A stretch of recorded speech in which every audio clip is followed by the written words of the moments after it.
Japanese was an add-on to the English for them.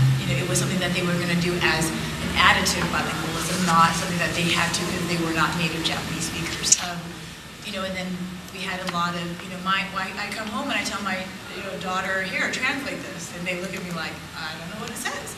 And then the parents would come back, well, what are you doing all day at school? Why do you not know how to translate this? Well, it's very different to have translation. Translation is a very high skill to do. And so we had to really communicate with the parents on the myths that they had, that they came in with as language learners, and most of them took Spanish in high school or French in high school, and all they did was conjugate verbs, and they memorized vocabulary, and they really didn't understand how immersion does take longer to get to where you want to go. The first couple of years is very difficult because all you're doing is filling this vessel of information, and yes, in the first couple of years, nothing comes out, and you're really like, oh, are you really getting this? And then eventually it does. That's one of the mistakes that the parents actually had. The other is getting the community to understand the difference between, it's not a foreign language program, which is what most of us took in high school and junior high, but it's an immersion program. So that was one of the histories as well. Why? And then also looking at, why, we take them to Japanese restaurants and they're not speaking. Well, or it's like a dog, like, speak. And the parents like, they don't speak. Well, it's really hard to put them on the spot when there's nobody that speaks Japanese with them. But I had the great opportunity to take the students to Japan for years. And I was telling one of the parents today, it was amazing to see the first couple of days in a country that only speaks Japanese. They're very timid at first. Our program works where we just take them to Japan, and that day we're like, hey, bye, see you later. And they go with their host families. And all the students are looking at me like, what? Why are you sending me over there? I said, I'll see you tomorrow. And by the second week, there was only 2 weeks of our program, but the second week they were playing with the kids, they were conversing, and when we got back together as our group from, Los Angeles, they would speak to themselves in English, but that was their support.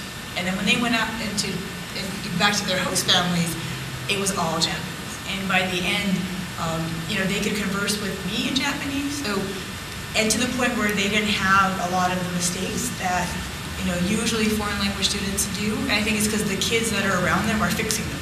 They're like, what? That's not how you say it. And I think in the students themselves, like, oh, that's not how you say it. Or they'll come to me and they'll say, you didn't teach us this. Like, you didn't tell us how to say this. And I said, well, because normally you don't say that because it's mean, and so it was a lot of, interesting. And when we came back, the parents were like, wow, they're speaking at home now, so they just needed that extra support and understanding that there are people out there that speak that language. And it was interesting to see the students really grow in those 2 weeks. It was pretty amazing to see that. And I think that happens in the Spanish immersion too when they go down to Mexico. It's an amazing thing when they come back. So, if I answered you, yes. Mina, I'll turn to you. I was wondering if you would be able to speak to some of the issues that you've been working on as the grant coordinator in the secondary program. So just kind of thinking about the ABCs of dual language immersion, but looking at through the context of secondary and some of the issues that you've been dealing with. I think it touches on what Alice was saying in terms of what do you mean by fluent? What's your definition of my child is fluent or is proficient in the language? Because that's going to look very different from a child who's a second grader who's fluent in the language versus a child who is now in 6th or 7th grade. What does that fluent, the proficiency look like? And what's our expectation in terms of how much language and to what level are they going to be able to produce and on what certain topics? And I think that's the one area that we're working with right now and looking at the K-12 spectrum.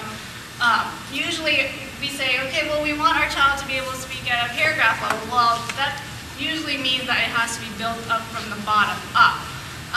So it's not going to automatically happen. And so looking at that K-12 pipeline and what kind of instructional practices and what expectations do we have of our students at each level in order to get them to that advance of becoming bilingual and biliterate, meaning we want them to use it at a local grocery store, or do we mean we want them to be able to have a profession as a doctor or something in a foreign country? That kind of use of language is going to look different. Another area in the secondary level is what they also spoke of is attrition, and also is it cool to be an immersion kid or is it not cool? And how do we make it, I guess not sellable, but so that the kids will buy into it and remain in the program? What kind of carrot do we have for them at the end? So in looking at the secondary level, it's interesting because it's almost like the honeymoon stage really ends, and we really have to look at, well, what does it mean for them in the future? So. Well, and I was just thinking, thinking in terms of when the kids do go into those upper grades, that there is this, is it okay to still be in this program? And so what can we do at the elementary level to help that mindset? And I just had at our school, my daughter's school, they are just now starting to add Mandarin as an after-school program. So my oldest daughter's in 5th grade, and when I told her, I'm signing you up for Mandarin on Wednesdays from 3 to 5, she's been in an immersion program, two-way program since kindergarten. And both my husband and I are Spanish speakers, so she's been around languages. My 3rd grade daughter was just like, I need to go. I want to learn Chinese.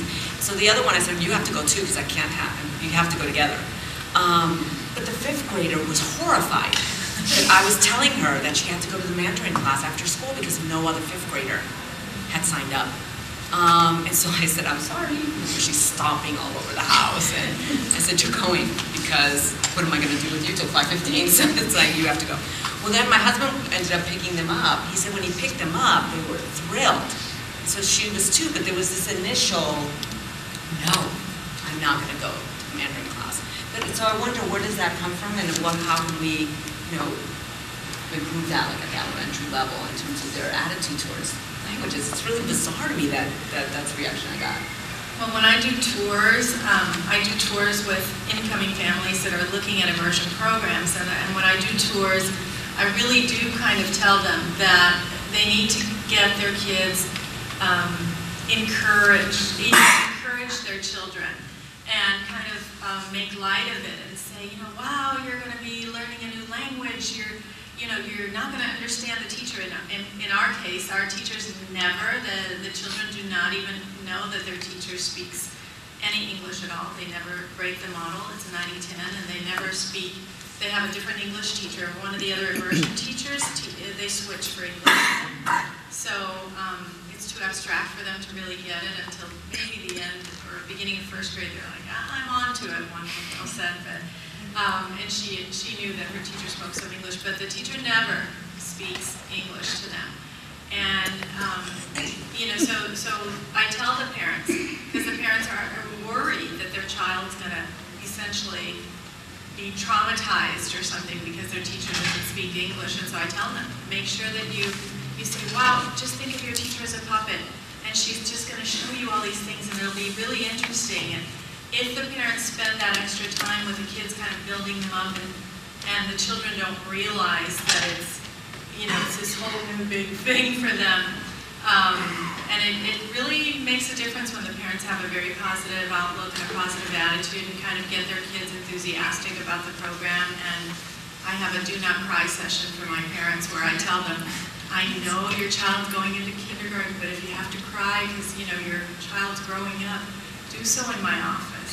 Because the kids get, frantic because they're thinking, oh my gosh, my mom's crying because I'm going to a new school, and she's just crying because my baby's growing up, but they haven't really experienced much of that. So.